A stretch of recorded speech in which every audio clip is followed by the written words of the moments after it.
آله وصحبه ومن والاه.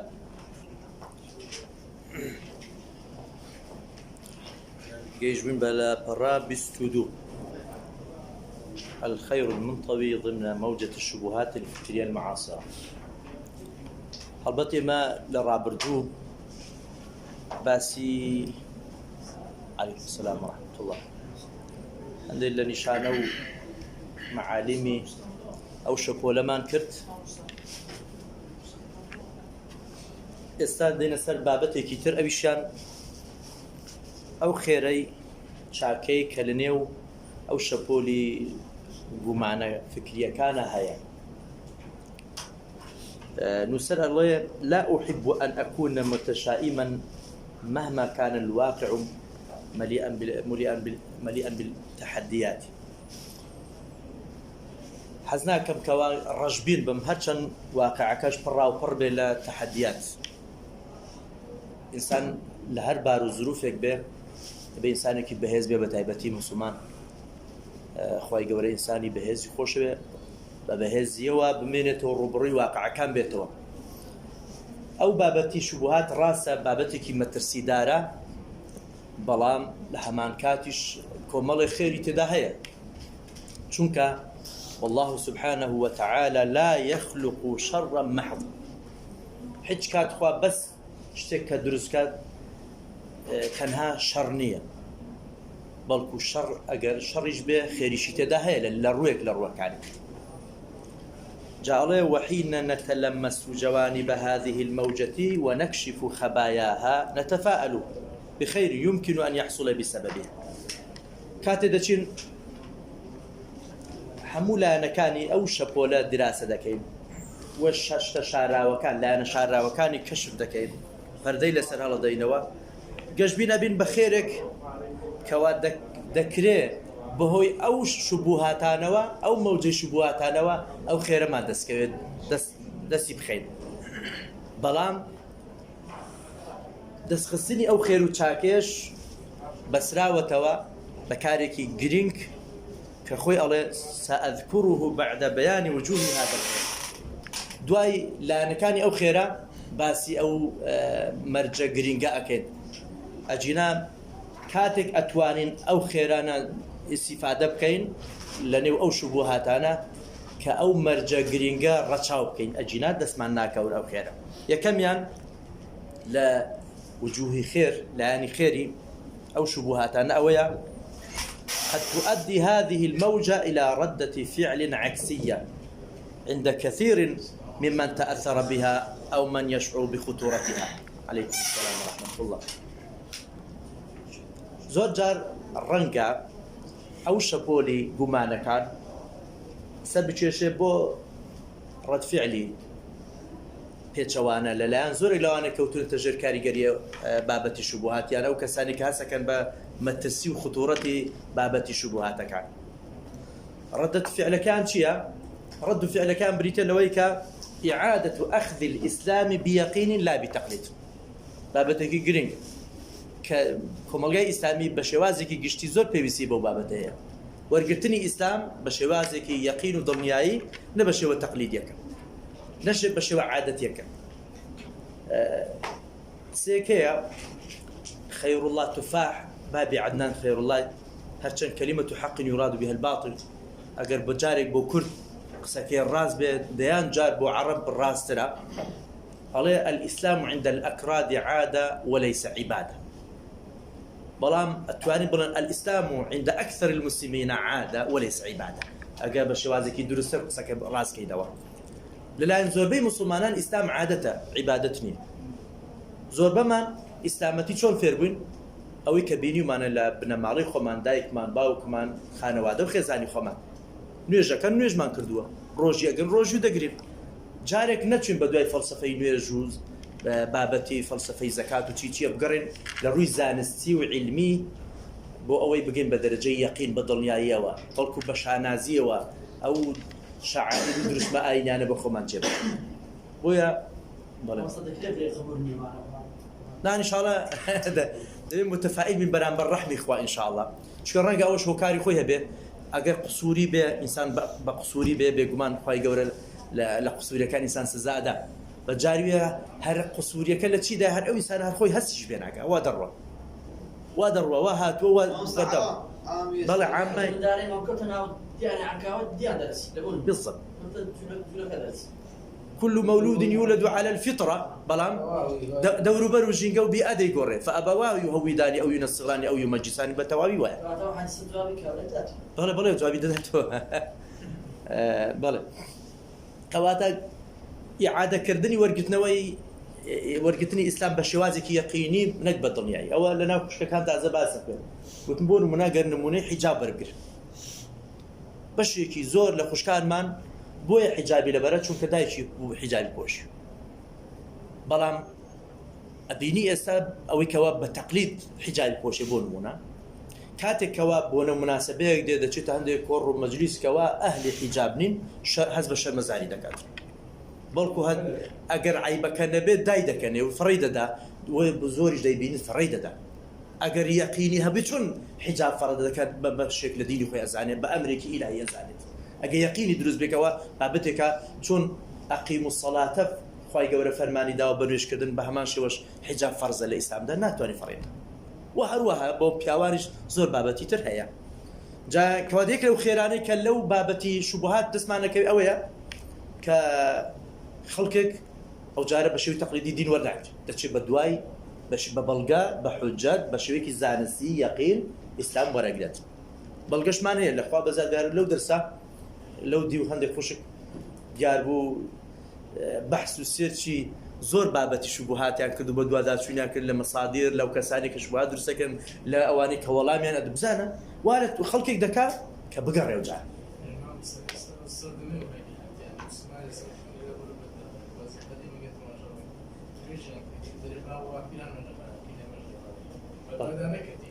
ئەتوانین ئەو قسەیە بۆ بەشێک لە خەڵکی کۆریش هەر ڕاستبی بۆ ئێستاش هەندێک خەڵک ڕاستە بەڵێ ئێستا ینی سوپاس بۆ خوای بەڕاستی لە کۆتایی هەشتایەکان و سەرەتای نەوەتەکان هەتا دەگاتە 2000ەوە بەڕاستی جۆرێک لە وشاربوونەوەیکی دیندارانە لە کوردستان دروست خەڵک بە شێوێت بە دوای علم و زانست و علومی شەرعی ئەگەڕا بەس بەداخەوە دەڵێم ئەو چەند ساڵی دوایی دەگەڵ هاتنی ئەو شەپۆلی تەکنۆلۆژیا و چیچیە ئەو خەڵکەی خۆمان هەمووی بەڕاستی ئەو تااقەت و ڕێی نەماوە بە دوای علم و سەقافی دینی بگەڕێتن بەڵکو هەر هەندێک هەر بە زیاد هەر بیری لێ ناکاتەوە ئەسڵ بیری لێ ناکات بەڵێ هەمووی خۆشتریش هەمووی کە شبوهاتەکان تەڕەح دەکەن الحمدلله شبكان زور استفزازية جوان بأدبي لك جلد الذات متابعة أوتا لرد فعلي هو باش أو استفزاز وايد لك كبسي بقرة بارك الله يعني أمانة زور استفاقية كات أوش خيرك يتراو بياو برزم برايمان باسي كر راس شكاتر براسي تواوي بشوازي كي زور بأدبارو بحرمتانه باسي دينك يعني هر بخويا كسك كم ترين شعر زاي لإسلام بأزانه وأنا هر بخوي قرفتان لقال أصلي دين هيا نك بخوي بدواي زانست ويقين داب قرأ أجينا كسك كديني قبول به شون هلا سرتا ودي جنيه ودا بدين يعني سكاتي با وكو باسمان كثوابتي دين أكاد آخر خو عندي همو مسألة أي وينيا إنسان قصير لسبكات عندي بابتي هي مني قصير يعني به عندي بابت بيوسي تسليمون هي لبو إنساني مسلمان بتايبتي بابتي غيبيات أو بابتانا ثوابت وشان باش قلت من كواتا أورد فعلك أما جمع بيدا لدرجامي أو خيرك أورد فعل لاي خلق مسلمان دروس به دي أو جارا إسلام بشوي كي زانسي ورقره دقات يقين بتحضرنا إن جاء خوي الله وفي الحقيقة فإنه لا شيء أنفع للإسلام من أن يكون أهله على يقين تام من صحته وعلى تذوق مستمر لحلاوته الراسية حشتك بقد أو الراسية أو بابتا سودينية بو إسلام كوا كسكار ويان شوين كوتواني إسلام أهل إسلام هولدن لسر يقينك تواو برون وتامو تشيجي برداوم لإسلام وحلاوة إسلام بربقري يعني إنسان لو أتواني تامو تشيج لآين وربقري أو السودي باشترين سودي هبو إسلام وبمسلمان كأهل إسلام بدوا يقين بقريتن بدوا إسلامك دروز بقري كإسلامك يقيني بلقداش وربما يكون في طريق هذه النتيجة الجميلة مرحلة فتنة يسقط فيها أقوام وينهض آخر الرنقة لە ڕێگەی ئەو دەرەنجامە جوانە قۆناغێکی تر دێتە پێش کە قۆناغی فیتنەیە تاقیکردنەوەی تێدا کە لەو تاقیکردنەوە خەڵکانێک دەکەون تێدا و بەشێکیش هەڵەستنەوە هەستانەوە کەوتنی تێدا لە بابەتی شوبوهات خەڵکێکەیە دەکەوێت و خەڵکێکیشەیە بە هەمان شێوە هەڵدەستێتەوە زۆر خەڵکمان بینیوە لەو حاڵەتانێک کە دەبینێن دژمنانی ئیسلام ئەو هەموو شوبوهات شانە دروستەکەن ئەو جۆرە هیمەتێکی پێدەدا بە دوای ڕاستیەکان ئەگەڕێ ئەو کەسە کەوتو هەڵدەسێتەوە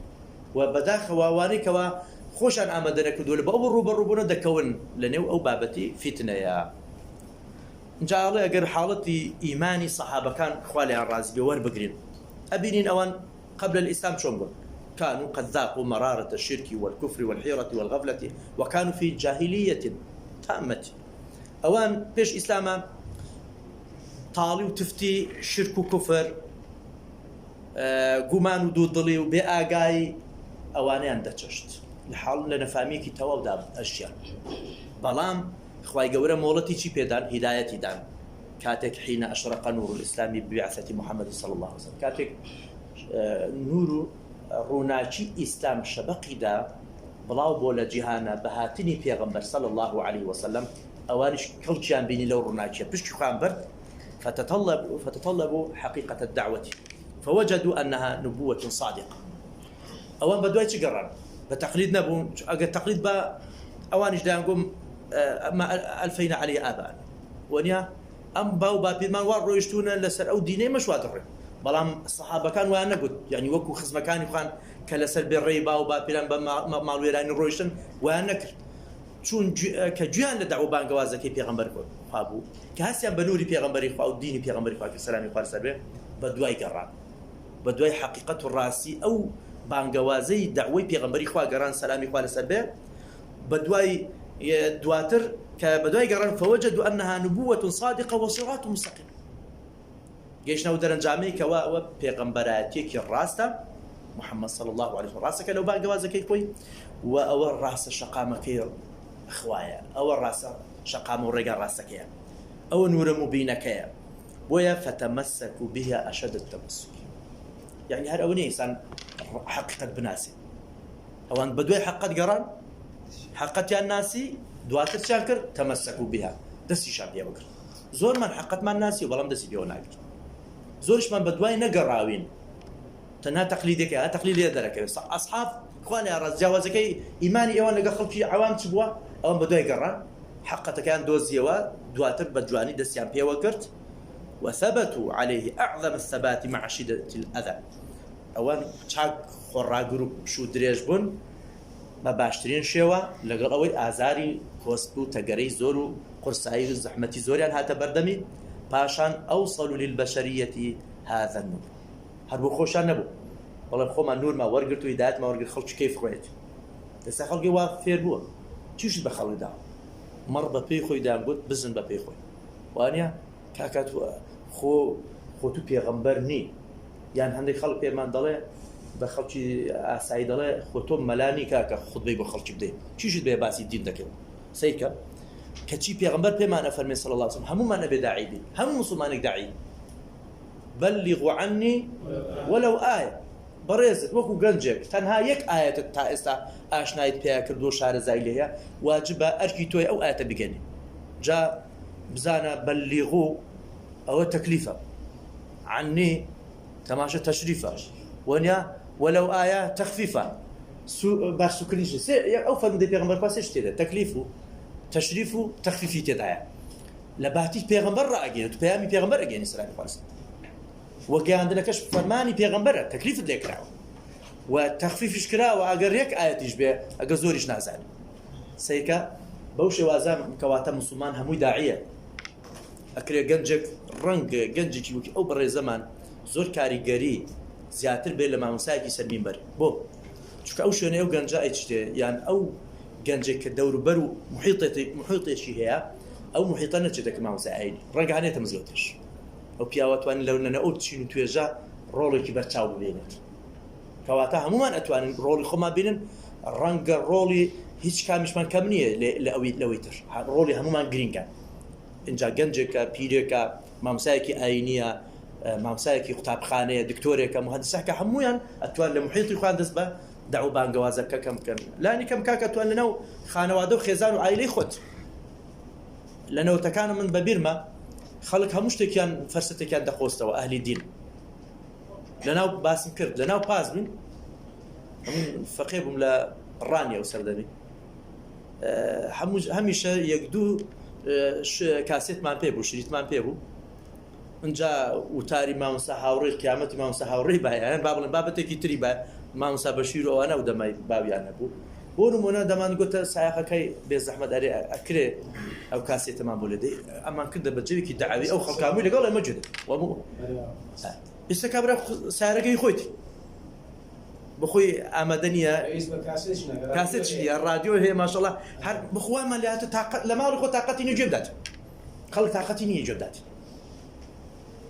یعنی مەبەستم لە بەشێکی دیارە جینان لەخوا بزاد بێ خەڵکیش هەیە تاقەتی هەیە و ئێستاش لەخوا بزاد بێ گەرم و گوڕی هەیە مەبەستم ئەوەیە کە بەشێک لە مسلمانان کە هیمەتیان نەماوە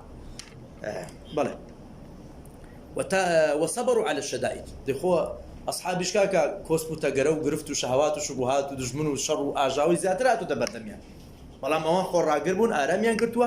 وأو صعابوا بابة قرص وكوسبوتا جرانيان بجهشتوا سركوتم بسريانا وكان ذلك كله في ثمرات أخذهم الإسلام بيقين لا بتقليد حمي لتشي أو السودان ورقرت إسلاميان بتقليد ورنقربوا بيقين يا ورقربوا شو كأجا إسلامك يقين تبيه هميشه توصل بلندي بشانازية وباس إسلامك لكس ناترسي بۆ ئامادەی ڕۆبڕووی هەر بابەتێک بیە و هیچ کات چۆکی دانادە هیچ کات ئامادەنی وازی لێبێن بارودۆخ و ڕەشەبای شوبهات و شاوات و چی تاسیر و کاریگەری بەسەرتەوە نالێت خاڵی دووەم یان خێری دووەم بەث ڕوح البحث والحوار والمناظرة بابەتی شوبهات ئەو مەوجەی شوبهات شتێکی تر سوودێکی تری هەیە ئەویش ئەوەیە کە جانی گەڕان و بەدوا گەڕان و گفتوگۆ و مناقەشە و مناظەڕە دەبەخشێ یان زیندوو دەکاتۆ لە نێو مسلمانانە هەوامان لێکە سەمە زۆر مفرەدات هەیە قسەی لێکەن لەو باسی شوبهات وا لە جەنابتانەکە بۆ نمونە دەچن بە دوای دەگەڕێن چەند کتێبێک لەسەر ئەخوێنی کەواتە تو وای لێکن مسلمانان بەحث کەن بە دوای ڕێیەقینا بگەڕێن ڕەنگە هەر ئەو گومانەی لێرە خۆمان باسیەکەین گومانێک بۆ تو دروست بکات جاری وەیە دێتو بە دوای داداگەڕ یەقینە ڕەنگە بەو قسانەی من یان بەو قسەی ئەو زانایی دڵت ئاوی نەخواتەوە قەناعەت نەکەی دەچی بە دوای کتێبی تو سەرچاو زانای تر بگەڕێ کەواتە تۆ فێری بەحث بوویەوە خێری پێوێ مسلمان بە دوا بگەڕێ بە دوای زانیاریەکان و دوایە چەند جار تووشی حیوارە بین گفتوگۆ مناظەرات لەگەڵ کەسێکی کەوا هەڵگریە و فکرەیە یان گوێبیستی ئەو فکرەیە بووە لە شوێنێک تەرحی دەکا گفتوگۆ دەکەین کە گفتوگۆ بکەین حتمما دەگەین بە یەقین ئەگە بمانێت كوا هم سود بسود جرد سيميان استنهاض الهمم الميت همم عاليه هي همم ميتش هي كسانك همت برزة لأنه يكون ملقايا كسانك ترش معناها همتيان رخاوة وكاونته همتيان مردوة شيخ جيلاني خوالي الرازي بفرمي كونوا مع الهمم العالية دائما لقوا كساني همت برزة بو شكباسي بأمان كرت ئینسان ئەگەر کەسێکی ورە ڕووخاوت لە تەنیش بێ هاوڕێ و هاودەمت بێ ورەی تۆش دەڕوخێن بەس ئەگەر کەسی ورە بەرز مامەڵە بکە ورەی تۆش بەرزەبێت همة الرجال عرب الله تقلع الجبال هونیا ئەگەر همەت بەرز بێ ئەو شاخە گەوران دەبینی چۆن کونی دەکەن چ مادە و کەرەسەی مهم و بسوود بەخشی لە دروستەکرێ دەی هۆ همەتە ئەگەر نای وەڵڵی ئینسان بەس تەماشاکات و باشە ئەو شاخە گەورە چۆن کون هەکەن ڕاست چۆکی دەشتێ و دادەنیش جەهەندێ بابەت هەیە وەکو ئەو چیا و شاخە گەورە و قرس دێتە بەرچاوت بەڵام ئەگەر قۆڵی مەردایەتی لێ هەڵماڵی بە دروستی و بە دڵسۆزی بۆی بچی هەڵبەت ئیشەکە ئاسانە بێ خوای گەوەری یارمەتی دەێ بۆیە لە حاڵەتی ئەوە زۆر خەڵکەیە هیمەتەکەی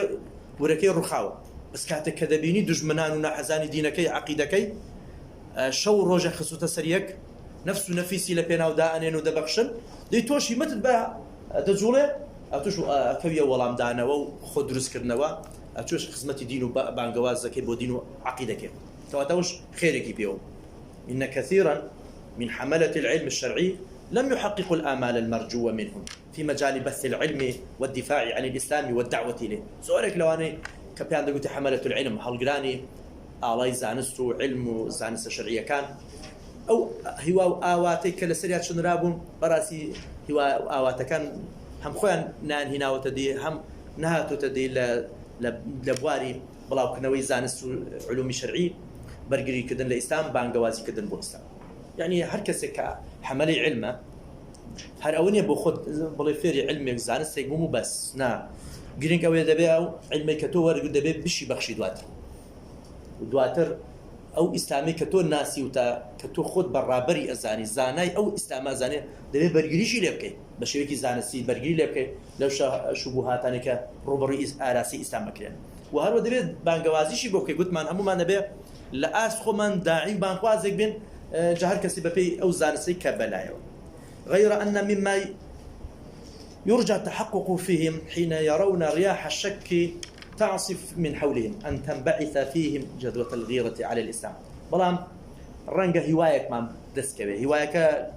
لأهل علم وطلبي علوم شرعي أو كاتك أبينا رشباي شپۆلەکانی گومان لە دەوریانە هەڵکردووە چار دەوری گرتوون ڕەنگە هیوایەک لەوەدا دروست بێت کە ئەوانیش غیرەتێکی ئیسلامەتی و موسڵمانەتی بیان گرێ بڕێ ئاخر چۆن ئەکرێ دژمنانی ئیسلام بەو شێوازە هێرش ئەکەن لەسەر ئیسلام گومان بۆ کوڕان و کچانمان دروستەکەن نێمەش لێ دانیش لێ توش ئەهلی علمی ئەویش وەرەی بەرز ئەبێتەوە هەڵەسێتەوە دەسەکە بە خزمەتی زۆر خەڵک وا بووە یان زۆر خەڵک وا بووە سەبۆ نمونە ئەو زانا بەڕێزە کە کاتێک ئەو کتابەی نووسیوە یەکێک بۆ لەوانە ئەهلی علم بووە کاتێک کە دەبینی شوبهات بۆ ئیسلام دروستەکرێ وای لێ کردووە کە ئەویش قەڵەمی خۆی دەستگەێنێتەوە وەڵامی شوبهاتەکان وانە بۆ نمونە ئەوانەی کەوا فکرەی دانانی دەرسێک وانەیەکی واکە لەو معهەدەیە یان لەو خولەیە کە دابنێن بۆچی فکریان کردوتەوە کەوا یەکێک لە مەترسانەی کە ئێستا ڕوبەڕووی ئەهلی ئیسلامە بێتەوە بابەتی شوبهاتە زەرور وایە مادەیەک هەبێ خەڵکی موسڵمان وەڵامێکیان پێ بێ بە ئەو شوبهاتانە زانیاری باگراوندێکی علمیان هەبێ لەو بارە کەواتە ئەوەش هیمەتەکان جوڵان جاروها منێک والی دەکەم حەز بکەم لێرە وەڵامی ئەو شوبهاتان جەنابێک تک حەزەکەی کە ئەو مادەی بخوێن و شارەزای لێ بێ دواتر لە شوێنەکان وەڵامیان بدەوە کەواتە ئەوانە هیمەتەکان جوڵان ئەوە یەکێکە لەو خێرانەی کە ئیسفادەی لێ تنهض منهم العزائم والهمم بيقومان لموضوع وايليكريك عزيمته همتيانا أجوله وهذا الأمر وحده لو تحقق فإنه خير كبير أجا تنها همة جولانك به ورا برزبونه كبه أو خيرك جوريا كم نية شتكي جوريا سودك باش من لبيلي وات شو أرميان مراجعة الدعاة أنفسهم من جهة أساليبهم في تبليغ الدعوة أو شان كاري لانك زور جرينج براسي بخدا چونوي بانخوازان داعية كان هر بخوان دابشن لخوان دا للاني شوازي راگەاندن و داوە بانگەوازکردنە بەڕاستی من دەڵم پێم وایە زۆر زۆر پێویستمان بەوەیە زۆرێک لە داعیەکانمان ڕەنگە خۆیان فیتنە بن بۆ ئەوەی کە خەڵکی لە ئیسلام دوورخەنەوە یان خەڵک بە شێوازێک ئیسلامێکی سەقەت بدەن بە خەڵک ئێمە زۆر جاران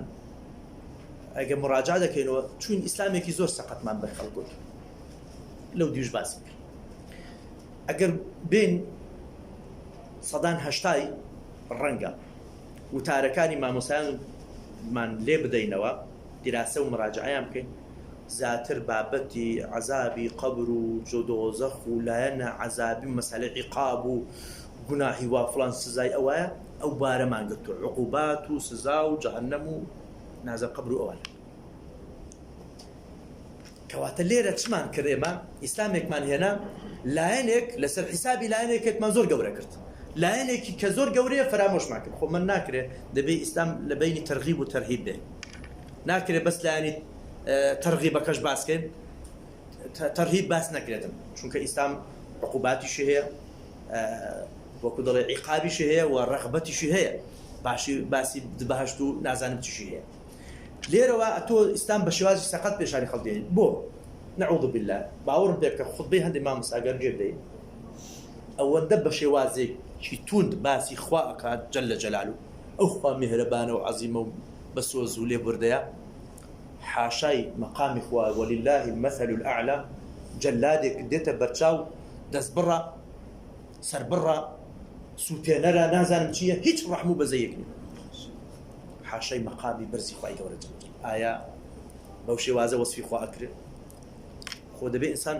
سەرەتا بەڕاستی لایەنی ڕەحم و میهرەبانی و لێبوردەیی خوا بخاتە ڕوو خوا حەقیقیەکە بخاتە بەرچاوی بەڵام ئەو خوایش بۆ چێ توندە بۆ کەسانی کە سەرپێچی کارن بۆوانەی کەوا دەست بن بۆ جانی خەڵک بۆ ناموسی خەڵک بۆ ماڵی خەڵک کاوەش هەر بۆ لە بەرژەوەندی و ڕەحموی خوای پەروەردگار بۆ بەرژەوەندی ئینسانەکان خۆیان دەبێ بۆ شێوازە وەسفی خوای گەورە پێ بۆ کەواتە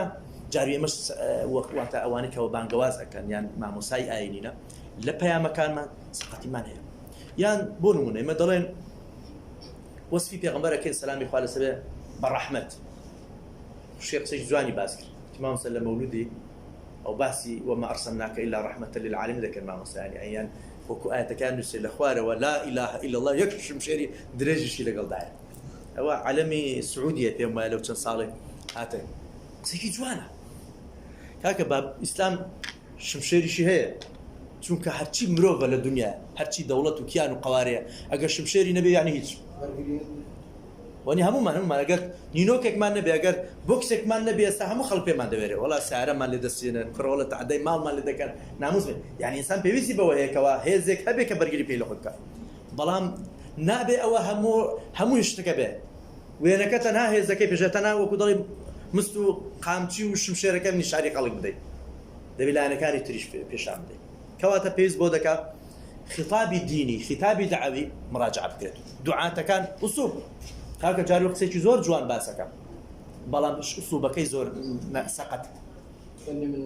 على قدر عقولهم لۆم باس کردم پیاوەکە چوو بوون لە بادینان بە حیساب دعوە بانگەوازی دەکرد لە مەجلیسێکی کۆمەڵی خەڵکی نەخوێندەواری بە ساڵات چوو باسی مادە و ناوچی مادە بابەتێکی ئەوەندە قورس و زەحمەتە بۆ ئێمە ئێستا باس کرێ وەکو پێویست لێ حاڵی نین گوتیان لە هیچ حاڵی نەبوون هەتا بەس ئەوەندە نەبێ گوتی ناوچی مادە کە باسی ناوچی مادەی گوتی پیرەمێردێک دەستی لەسەر ناوچی خۆی دانابوو هەر ئەوەندەی لە حاڵی یعنی ئەوە لكل مقام مقال وانە جاری وێ لە تعزیە مەوزوعی خۆش باس کراوە لە بوچی وەکو دەڵێ بە ئاهەنگ گواستنەوەی بابەتی تعزیە و مەرگ و قیامەت کراوە یعنی ئەوانە جێی خۆی نییە قسەکان ئەوە لەو ڕێ مە بەس ئوسوبەکان یان کاکە لەگەڵ ڕێز و حرمەتم پیاوی وایە جێ بدێ هەی سەرسەری هەی نازانم چی هەندە قسەیە باوەڕ پێکە شەرم دەکەن باوەڕکەن مامۆسایەک لە ڕێز و حرمەتم ئەمە بێبەختی بەخۆش زەمی خۆمان دەکەینەوە مامۆستای ینی ڕگوێری بوێن ئینشاڵڵا ڕخنە لە خۆمان دەگرینەوە تووشی کێشە بوو لەو ساڵانە لەبەرچی هەتا بانگیش کرا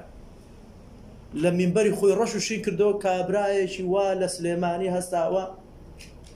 پەردەی کچێنیشی کڕیوە بە نازام دەفتەر و چەند مامۆستا چیشت بەسەرەوە بانجی کرد گوتی کاکە بانجیان کرد بوو مامۆستای بەڕێز چێ بوو ئەوە گوتوڵای نازانم ئەی لەش وەڵا بیستم مامۆستا دەکرێت بابەتێ بزوو یان دوایە ئیسفادەی چیە لەو ئیسلام مۆزوع إن الله لا يحب الجهر بالسوء كوركاك والله عندك خرابة هي خوش عيدا عالم نيزاني أما دسم لسمين برد لا الله دم دريم والله أوخ جناحه كور والله دري بازار قرمة خلي بو أقاري جادر واد غلطة هو إشي ملاينية يعني حكم دان إشي منية نحن دعاة لا قضاة كاك كافر كردون ماويلان كردون نازمشي تو حكم شرعية قبل شريعة الإسلام ده أو حتى أسايا باسي نواقض الإسلام مش كاك دەبێ خەڵک بزانێت بچی لە ئیسلام چێتە دەر چۆن دێتە ناو ئیسلام چۆن نەچێتە دەر ئەوم ئاساییە هەندێک خەڵک واتێکە نابی باسی مەوزوعانە بەڵام ئەتۆ حکم مەدە ئەتۆ مەڵێ فڵان کافرە بەڵام کوفر ئەوێ بەوەی کافر دەبی بەڵام ناڵێن فڵان و فیسا کافرەوە ئەو ئیشی من نییە بەڵێ ئەو فەرقیە بابەتەکە زۆر لێک جیاوازە ئەتۆ باسی کوفرکەی زۆر جیاوازە لەوەی کەەوە خەڵکی کافر حکمدان جیاوازە ئەوانە کەواتە خیتابی دائیمان بەڕاستی زەرورە دوایە دەبی بزانین کۆمەڵگا پێویستی بە شەکاکە ئێمە چ دەردێکمان هەیە چارەسەرەکانی باسکە دیوانە ئەمە نەخۆشێک نەبێ بۆچی باسی بکەین یان هەموو مهم هەیە ئەولەویەت ئەوە زۆر بابەتە ڕەنگە دوای باسەکە دەڵێ وسيأتي بإذن الله شيء من التفصيل في ذلك لك تكاتك عن سمات الخطاب الدعوي بس خطاب دعوي ده كدير نشانه كان يعني شيء خطاب دعوي المؤثر كاريجر لجورباني فكري هاوتشر وما مضى ذكره من جوانب الخير المنطوي في ضمن الموجة التشكيكية المعاصرة مشروط بالاجتهاد من حامل العلم والإيمان ئەوەی کە باسمان کرد لەلایەنە چاکەکانی کە لە نێو ئەو شەپۆلە گومانانە هەیە بەچی بەمەرجیراوە مەشروتە بە هەوڵدان و تێکۆشان لەلایەن ئەوانی کە هەڵگری زانست و ئیمانن في نشر براهين الحق بأفضل طريق كاتك أو خيرانة من دسكبه كإيمي كهالجري زانس يكبين يعني إيمان ودينكين تبي بلغ حق كان بلاو كينو بدجوان تنين ريقا أو شواس وأما إن أعرضوا عن هذا التحدي أو هونوا من شأنه ولم يقوموا بما تستحقه هذه الموجة من معالجة واعية متميزة فأخشى أن نستيقظ جميعا على كارثة تبقى آثارها السيئة زمنا طويلا بلام أجر مهر جيبوا تحدينا ذين دجمنا شمشير وخنجر مان لتيجك وميدان مان لدخ وازي وهاتو تسرمال وسرج ولات مان سردين مان يان هجيب يرده كسمان حولنا سيتو روبر الراوسي ولا ميكي بداتوا يان هر بشكل هيش نية بشكل بسوتشو آثاري كي برينين پێویستەکە وەکو دەڵێ چۆن چارەسەری بکەین بیری لێ نەکەینەوە چارەسەرێکی وشارانەی پێویستە لەوە ئەترسم نووسەرە فەرمێ کە ئێمە ڕۆژگارێک هەستینەوە بەخەبەر بین کارەساتێکی وا ڕوویداوێت کە ئاساوار و لێکەوتە خراپەکانی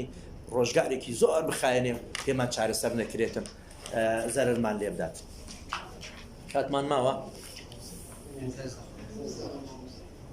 کەواتە بە پێنج دەقامە هیچ پێ ناگرێت وصلى الله على نبينا محمد وعلى آله وصحبه